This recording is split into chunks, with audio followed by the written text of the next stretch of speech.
Welcome to Chapter 7, Section 1. This section deals with graphing exponential growth functions.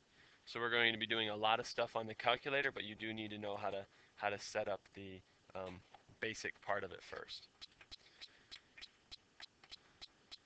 And let's actually start by going over and filling out the vocabulary portion of your notes. The words to review, if you will.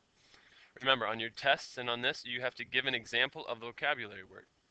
If you feel like an example is the actual definition, you can simply go to the glossary and fill in the definitions. If you want to simply know what an example of this is, an exponential function is simply something like y equals 2 times 5 to the x power. It is an exponential function because there is a variable as an exponent.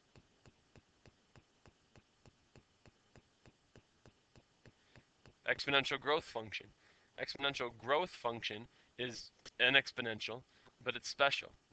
An example of it would be something where you have a beginning number and a growth has this number here is greater than 1.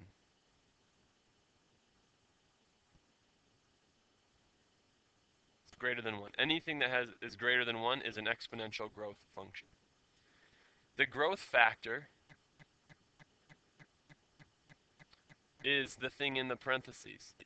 So if you have this 1/2 2 to the power of x, if you have this exponential growth function, the growth factor is 2.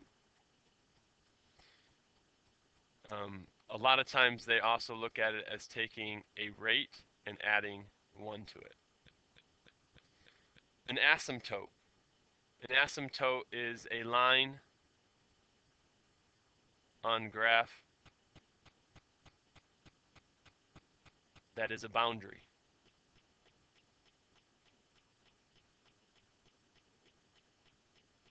Right. Basically, an example of this would be if you have an exponential growth, it might be a graph that looks like this. Oops, looks like this. It's actually I'm having trouble drawing it today. The red line will actually never quite cross. Will never cross that line. So you're looking at something that goes just across along that line before it starts to increase. It's never going to touch that. An exponential decay function is very similar to an exponential growth. So let's have y equals 1/2. And this time, instead of a 2, it's going to be a 1/3 to the x. So it's exponential because of the variable as an exponent. But it's a decay because this number here is between 0 and 1. So anything that is a decimal, 0.25, 0.5, 0.75, 0.999, anything that's less than 1 or greater than 0 makes it a decay function. The decay factor then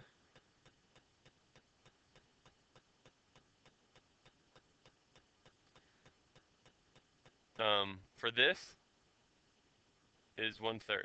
1/3 is the decay factor. And normally what you'll do is you would take 1 and you would subtract a rate from it, and we'll talk about that later. So again, we're doing examples. The natural base is the letter E. And you can use a natural base. You can have like E squared. In your calculator, E is the second division probably. It's second division. So E squared, if you type in your calculator, you would do E and then parenthesis squared. And that would give you about 7.4. All right. In the notes, we'll give E as an actual numerical value. Logarithm of y with base b. Now defining that, you would say the logarithm of y with a base b is equal to, say, x. This b is the base. What you're taking the log of is y and x. Common logarithms are logarithms with a base of 10. Logs with a base 10. Natural logarithms are logs with a base e. All right, and there's a special uh, button on here that has the natural logarithms. It's actually ln. It automatically sets up e as the base for ln. Exponential equations.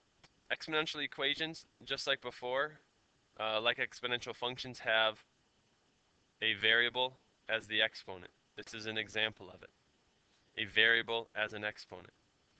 Now you can convert exponential equations into logarithmic equations. We'll talk about how to do that in a little bit. But basically you would say that log of base 3 of 81 equals x. That's how this gets set up. Now, you will be able to solve these fairly shortly. So, now you should have all of the vocabulary words. There are 2, 4, 6, 8, 10, 12 vocabulary words that you'll have on your test.